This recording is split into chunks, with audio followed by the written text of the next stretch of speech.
Melawan Jepang, pelatih Sinteyong diminta agar tidak melakukan eksperimen dalam pemilihan pemain inti yang dinilai beresiko. STY wajib menurunkan skuad terbaik demi mengamankan 3 poin di kandang.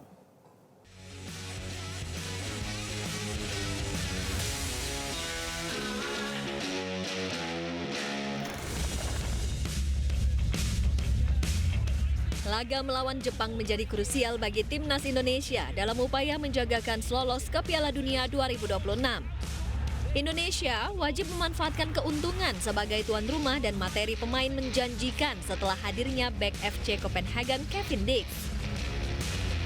Mengingat pengalaman Dix bermain di pentas elit Eropa akan semakin menguatkan benteng Garuda dari kemungkinan serangan yang dilancarkan tim Samurai Biru yang didukung skuad bertabur pemain Eropa.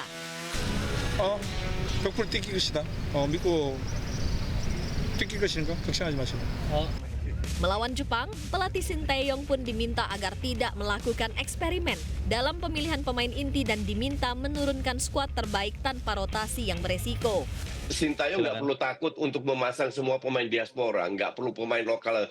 Hanya turunkan pemain yang terbaik lah. Nggak usah eksperimen ini itu dan kita bisa lolos. Saat takluk 1-2 dari China, Sinteyong diketahui melakukan sejumlah perubahan taktik, baik dari segi pemilihan pemain hingga penempatan posisi beberapa pemain di luar perannya. Saya selalu mengatakan Sinteyong selalu punya kejutan di starting lineup, kejutan gaya bermain. Nah, kemarin kan kejutannya melawan Cina, kita yang kemudian mendapatkan kejutannya karena ternyata surprise yang ingin diberikan Sinteyong nggak cocok, nggak pas nih menghadapi Cina. Nah, apakah kejutan itu dimainkan lagi menghadapi Jepang dengan memasukkan pemain yang baru bergabung? Mungkin dia memainkan 3 center back lagi, ataukah itu Rizky Ridho ataukah Humner, siapakah mendampingi 2 pemain ini antara Kevin Dix dan Yates? Ini kejutan yang kita tunggu.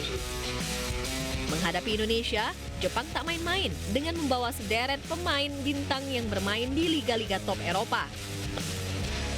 Total 23 pemain yang dipanggil merupakan pemain yang berkarir di luar Jepang, termasuk gelandang Liverpool, Wataru Endo, dan kiper Parma, Zion Suzuki.